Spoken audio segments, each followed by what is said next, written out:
എല്ലാവർക്കും പുതിയൊരു വീഡിയോയിലേക്ക് സ്വാഗതം. നമ്മളിൽ ഭൂരിഭാഗം ആൾക്കാരും യൂസ് ചെയ്യുന്നൊരു ബ്രൗസറാണ് ക്രോം ബ്രൗസർ. ഫസ്റ്റ് ഇത് ഇൻസ്റ്റാളൊക്കെ ചെയ്ത് നമ്മൾ യൂസ് ചെയ്യുമ്പോൾ കിട്ടുന്ന ഒരു പെർഫോമൻസ് പിന്നീട് നമുക്ക് ലഭിക്കാതെയാകുന്നുണ്ട്. എന്നാൽ ക്രോം ബ്രൗസറിൻ്റെ അകത്തുള്ള കുറച്ച് സെറ്റിങ്സിൽ മാറ്റം വരുത്തിയാൽ നമുക്ക് ഈ പെർഫോമൻസ് വീണ്ടെടുക്കുവാൻ സാധിക്കും. അങ്ങനെ നമ്മുടെ ക്രോം ബ്രൗസറിൽ ചേഞ്ച് ചെയ്യേണ്ട കുറച്ച് സെറ്റിങ്സിനെ കുറിച്ചാണ് ഇന്ന് പറയുന്നത്.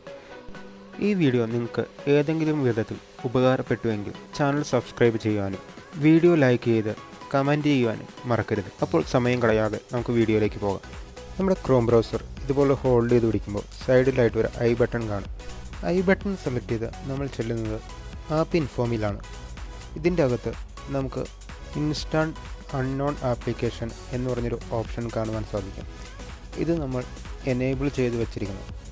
ഇത് എനേബിൾ ചെയ്യുന്നതിലൂടെ നമ്മുടെ ആപ്ലിക്കേഷൻ്റെ അകത്തുള്ള ഏതെങ്കിലും ഫയൽസൊക്കെ ഇൻസ്റ്റാൾ ചെയ്യുകയാണെങ്കിൽ അൺനോൺ സോഴ്സിൽ നിന്ന് ഉപയോഗിച്ച് നമ്മൾ പ്ലേ സ്റ്റോറിൽ നിന്നോ അല്ലെങ്കിൽ ക്രോമിൻ്റെ ഡീഫാൾട്ട് ബ്രൗസറിൽ നിന്നോ ഇൻസ്റ്റാൾ ചെയ്യാനുള്ള ഒരു പെർമിഷനാണ് നമ്മൾ കൊടുക്കുന്നത്.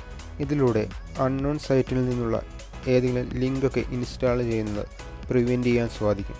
ഇനി അടുത്ത ടിപ്പിനായി നമ്മുടെ ക്രോം ആപ്ലിക്കേഷൻ തുറന്നതിന് ശേഷം അതിൻ്റെ സൈഡിലായി കാണുന്ന 3 ഡോട്ടിൽ പ്രസ് ചെയ്യുക.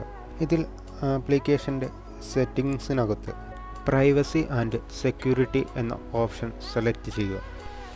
ഇതിൽ ഫസ്റ്റ് തന്നെ കാണുന്നത് ക്ലിയർ ബ്രൗസിംഗ് ഡേറ്റ എന്ന് പറഞ്ഞൊരു ഓപ്ഷനാണ്. ഇതിൽ 2 ഓപ്ഷനാണ് കൊടുത്തത്. ഒന്ന് ബേസിക്കും 2 അഡ്വാൻസും.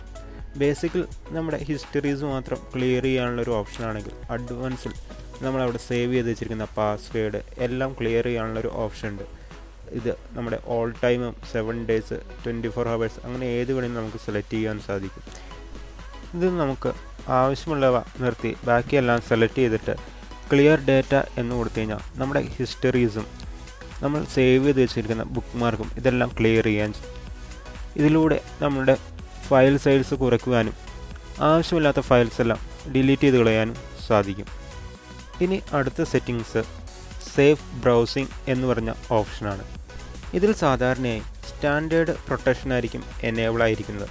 ഇതിൽ എൻഹാൻസ്ഡ് പ്രൊട്ടക്ഷൻ നമ്മൾ എനേബിൾ ചെയ്ത് കഴിഞ്ഞാൽ നമ്മുടെ ബ്രൗസിംഗ് ഹിസ്റ്ററിയും അങ്ങനെയെല്ലാം കുറച്ചുകൂടി സേഫായിട്ടാണ് നമ്മൾ ബ്രൗസ് ചെയ്യുന്നത്. മാൽവെയറുകളോ അങ്ങനെയുള്ള എല്ലാ സൈറ്റിൽ നിന്നും ഇത് ബ്ലോക്ക് ചെയ്യാൻ സാധിക്കുന്നു. ഇതിലൂടെ നമ്മുടെ ഫോണിലേക്ക് വരുന്ന വൈറസുകളെ പ്രൊട്ടക്റ്റ് ചെയ്യുന്നു.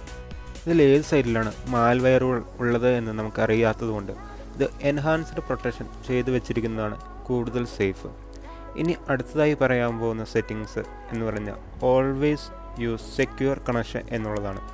നമ്മുടെ ഗവൺമെൻറ് പല സൈറ്റുകളും ബ്ലോക്ക് ചെയ്ത് വെച്ചിരിക്കുകയാണ്. ഇത് നമ്മുടെ സെക്യൂരിറ്റിക്ക് വേണ്ടിയിട്ടുള്ളതാണ്. അതുകൊണ്ട് നമ്മൾ എപ്പോഴും ബ്രൗസ് ചെയ്യുന്ന ടൈമിൽ always use secure protection enable ചെയ്തിട്ട് ഉപയോഗിക്കുന്നു.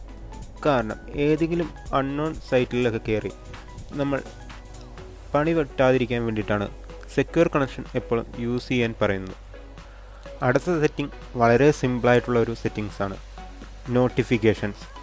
നമ്മുടെ ക്രോം ബ്രൗസറിൽ അനേകം വെബ്സൈറ്റുകൾ ലിങ്ക് ആയിട്ടുണ്ടാകും. ഇവിടെയെല്ലാം നോട്ടിഫിക്കേഷൻ വന്നാലോ അതൊരു തലവേദന തന്നെയാണ്. അതുകൊണ്ട് നമുക്ക് ആവശ്യമുള്ള നോട്ടിഫിക്കേഷൻ മാത്രം എനേബിൾ ചെയ്ത് വയ്ക്കുക, അല്ലാത്തവ ഓഫ് ചെയ്ത് വയ്ക്കുക. ഇങ്ങനെ നോട്ടിഫിക്കേഷൻ എനേബിൾ ചെയ്യുന്നതിലൂടെ എപ്പോഴും ക്രോം ബ്രൗസറിൽ നിന്ന് വരുന്ന നോട്ടിഫിക്കേഷൻ്റെ എണ്ണം വളരെ കൂടുതലായിരിക്കും. ഇതിലൂടെ നമ്മുടെ ഫോൺ വളരെയധികം ഹാങ് ആവാനും നമുക്ക് ആവശ്യമില്ലാത്ത സൈറ്റുകളുടെ നോട്ടിഫിക്കേഷൻ വന്നുകൊണ്ടേയിരിക്കും. ഇത് നമ്മളെ ഒരു ഡിസ്റ്റർബൻസിന് ഇടയാക്കുന്നു. ഇവിടെ നോക്കിക്കഴിഞ്ഞാൽ വളരെയധികം നോട്ടിഫിക്കേഷൻ സൈറ്റിന് വേണ്ടിയിട്ട് എനേബിൾ ആയിട്ട് വെച്ചിട്ടുണ്ട്. അതുകൊണ്ട് അലൗ നോട്ടിഫിക്കേഷൻ സൈറ്റ് എന്നുള്ളത് ഓഫ് ചെയ്ത് വെച്ച് കഴിഞ്ഞാൽ ഇനി അൺനോൺ സൈറ്റിൽ നിന്ന് വരുന്ന നോട്ടിഫിക്കേഷനുകളുടെ എണ്ണം വളരെ കുറവായിരിക്കും. അടുത്തൊരു സെറ്റിങ്സാണ് സൈറ്റ് സെറ്റിങ്സിൽ പോയി കഴിഞ്ഞാൽ ഇവിടെ പല സൈറ്റുകൾക്ക് വേണ്ടി നമ്മൾ ലൊക്കേഷൻ ഷെയർ ചെയ്ത് കൊടുക്കുന്നത്. ഇതിലൂടെ നമ്മുടെ ഫോണിൻ്റെ ലൊക്കേഷൻ പല സൈറ്റുകളും ട്രാക്ക് ചെയ്യുന്നു. ഇത് ബാക്ക്ഗ്രൗണ്ടിൽ നടക്കുന്നതായതുകൊണ്ട് തന്നെ നമ്മുടെ ഫോണിൻ്റെ ബാക്ക്ഗ്രൗണ്ടിൽ ഫോൺ ലൊക്കേഷൻ സെൻഡ് ചെയ്യുന്നതിന് വേണ്ടിയിട്ട് ബാക്ക്ഗ്രൗണ്ടിൽ റണ്ണ് ചെയ്യുകയും അതുകൂടാതെ നമ്മുടെ ബാറ്ററി വളരെയധികം യൂസ് ചെയ്യുകയും ചെയ്യുന്നു. പിന്നീടുള്ളതാണ് പല സൈറ്റുകളിലും നമ്മൾ കാണുന്ന ആഡുകൾ. ഇത് ഓഫ് ചെയ്യുന്നതിലൂടെ നമ്മുടെ സൈറ്റുകളിൽ കാണിക്കുന്ന ആഡുകളുടെ എണ്ണം വളരെ കുറവായിരിക്കും. ഇതിലൂടെ നമ്മുടെ ഫോൺ റൺ ചെയ്യുന്നതിനുള്ള മെമ്മറി വളരെ കുറവ് യൂസ് ചെയ്യുന്നു. അടുത്തൊരു സെറ്റിങ്സാണ് പ്രീ ലോഡഡ് പേജസ്. ഇതിലൂടെ നമ്മൾ ക്രോം ബ്രൗസർ ഓപ്പൺ ചെയ്യുന്നത് പ്രീ ലോഡ് ചെയ്ത് വെച്ചിരിക്കുന്ന പേജുകൾ എപ്പോഴും ലോഡ് ചെയ്യാൻ വേണ്ടിയിട്ട് ബ്രൗസർ കുറച്ച് ടൈം എടുക്കുന്നു.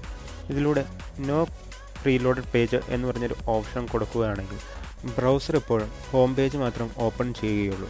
അടുത്തതാണ് നമ്മുടെ ബ്രൗസർ എപ്പോഴും ലേറ്റസ്റ്റ് വെർഷൻ ഇൻസ്റ്റാൾ ചെയ്ത് വയ്ക്കുക. കാരണം നമ്മുടെ ബ്രൗസറിൽ പലതരത്തിലുള്ള ബഗ്ഗുകൾ വരാൻ സാധ്യതയുണ്ട്. അവ പരിഹരിച്ച് പുതിയ അപ്ഡേറ്റുകൾ തരുമ്പോൾ അത് നമ്മൾ ഇൻസ്റ്റാൾ ചെയ്യുക എന്നുള്ളത് എപ്പോഴും നല്ല കാര്യമാണ്. അടുത്തതാണ് സിങ്കർണൈസേഷൻ. ഗൂഗിൾ ക്രോം നമ്മുടെ ബ്രൗസിംഗ് ഹിസ്റ്ററി, നമ്മുടെ പാസ്വേഡ് ഇവയെല്ലാം നമ്മുടെ ഗൂഗിൾ അക്കൗണ്ടിലേക്ക് സിങ്ക് ചെയ്ത് വെക്കുന്നുണ്ട്. ഇത് ബാക്ക്ഗ്രൗണ്ടിൽ നടക്കുന്ന പ്രോസസ്സാണ്. ഇതിൽ നമുക്ക് ആവശ്യമുള്ളവ മാത്രം നമ്മൾ സിങ്ക് ചെയ്യുക, ബാക്കിയെല്ലാം ഓഫ് ചെയ്ത് വെക്കുക. സിങ്കർണൈസേഷൻ ചെയ്യുന്നതിലൂടെ നമ്മുടെ ഫോൺ വളരെ സ്ലോ ആവാൻ സാധ്യതയുണ്ട്. ഈ ടിപ്പുകൾ നിങ്ങൾക്ക് ഉപകാരപ്പെട്ടു എന്ന് കരുതുന്നു. അപ്പോൾ അടുത്തൊരു വീഡിയോയുമായി കാണുന്നവരെ ടേക്ക് കെയർ.